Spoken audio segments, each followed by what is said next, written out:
चलो बेटा હવે આગળના ટોપિક તરફ જઈએ આપણે કે તત્કાલીન વેગ અને તત્કાલીન ઝડપ. તો આગળના ટોપિકમાં આપણે બધાએ જોયું બેટા કે સરેરાશ વેગ અને સરેરાશ ઝડપની ચર્ચા પરથી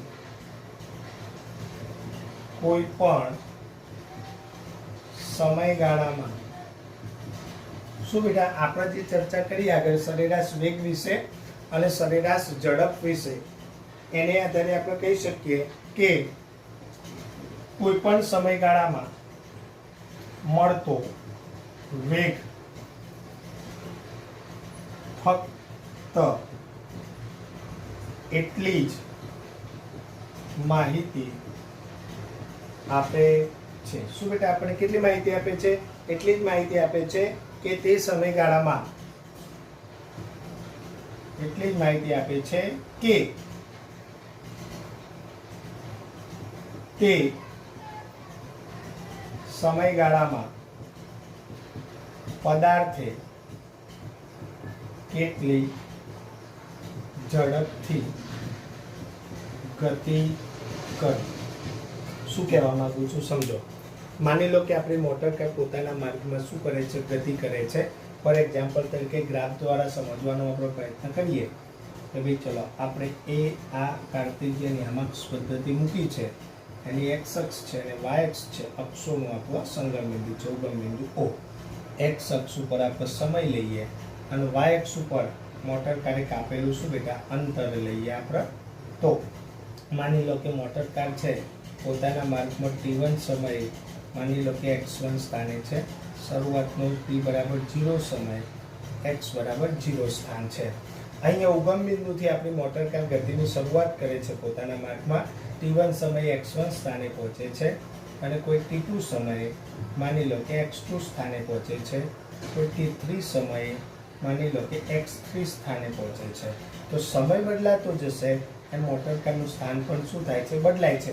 સપોઝ આપણી સમજ માટે t બરાબર 0 છે, માની લો કે આ 10 20 30 છે, માની લો કે આ મૂલ્ય જે છે 5 10 15 છે.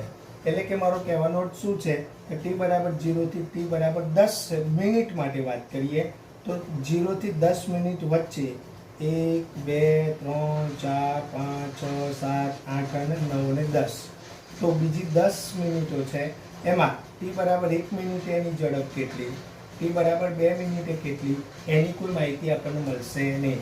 આપણે જે સરેરાશ વેગ કે સરેરાશ ઝડપ વ્યાખ્યાયિત કરીશું એ 0 થી 10 સુધી માટે મળશે, 0 થી 5 સુધી માટે મળશે, અથવા 0 થી 20 માટે ગણીશું, 0 થી 10 માટે ગણીશું. પણ સમયની દરેક ક્ષણ માટે ગણવાનો પ્રયત્ન કરીશું તો આપણને એ મળી શકશે નહીં.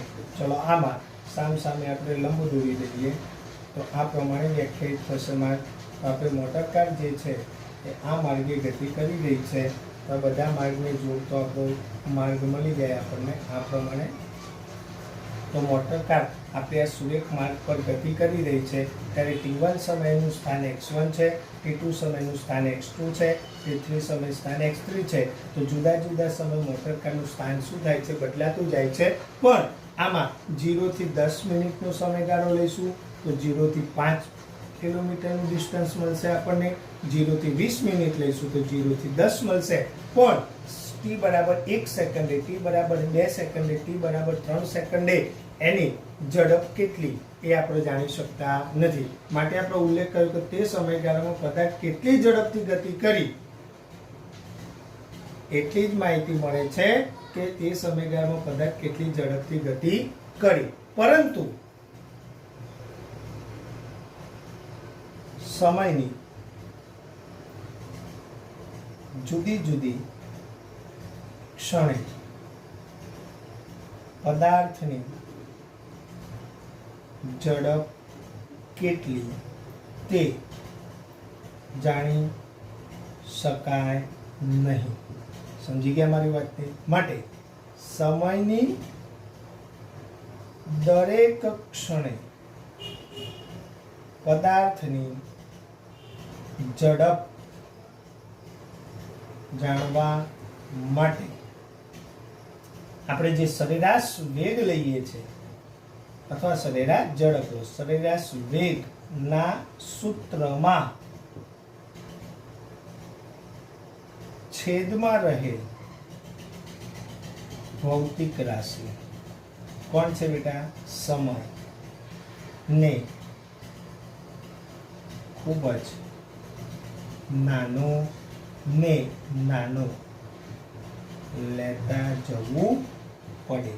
એટલે કે સમયગાળો નાનો કરતા જઈએ તો સપોઝ માની લો કે t બરાબર 0 સમયથી t બરાબર t3 લઈએ તો t3 એટલે 30 મિનિટ છે, તો 29 મિનિટ, 28 મિનિટ, 27 મિનિટ, 26 મિનિટ, આમ એક મિનિટ ઘટાડતા તમે ઝડપ ગણતા જાઓ તો સમયની દરેક ક્ષણની તમને શું મળતી જાય? ઝડપ મળતી જાય. એટલે કે કહેવાનો અર્થ એવો છે બેટા કે આપણું સરેરાશ વેગ બરાબર સૂત્ર છે કે સ્થાનાંતર ભાગ્યા સમયગાળો. તો આ સૂત્રની અંદર સરેરાશ વેગ એટલે બ્રેકેટમાં v, સ્થાનાંતર ડેલ્ટા x કીધું છે આપણે, સમયગાળો ડેલ્ટા t કીધો છે. તો આ સૂત્રમાં કે આ સમીકરણમાં ડેલ્ટા t સમય ખૂબ જ નાનો એટલે કે શૂન્યની નજીકનું, શૂન્યવત નાનો. એટલે કે આપણે ગણિતની ભાષામાં 12મા ધોરણમાં ભણશું, શૂન્યની નજીકનું કોઈ પણ મૂલ્ય લઈએ એટલે આપણે લિમિટ વ્યાખ્યાયિત. કેમ? શૂન્ય નહીં લેવાનું, શૂન્યની નજીકનું મૂલ્ય, શૂન્યવત નાનો. એટલે કે આપણે શું વ્યાખ્યાયિત કરવું પડે? Limit delta t tends to 0 લક્ષ વ્યાખ્યાયિત કરવું પડે. ચલો ક્લિયર? તો આ સૂત્રમાં તમે લિમિટ વ્યાખ્યાયિત કરશો તો આપણું સૂત્ર શું બની જશે બેટા?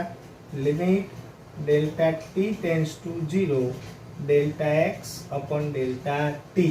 લિમિટ સૂત્રમાં મૂકો એટલે આ બ્રેકેટની નિશાની નીકળી જાય એટલે એકલો શું વધે? v, જે સમયની દરેક ક્ષણનો વેગ કહેવાય, માટે એને તત્કાલીન વેગ v બરાબર limit delta t tends to 0 delta x upon delta t. Limit અને ડેલ્ટા બંને સમય જાય એકબીજામાં ભેગા થઈ જાય એટલે v બરાબર ડેલ્ટાનું d સૂક્ષ્મ સ્વરૂપ બની જાય, માટે આપણને dx બાય dt મળી જાય. તો v બરાબર dx by dt. d by dt જેને આપણે ગણિતની ભાષામાં વિકલન તરીકે ઓળખીએ છીએ. માટે x સ્થાન છે, x નું t સમય છે, x નું સમય સાપેક્ષે d બાય d એટલે કે વિકલન.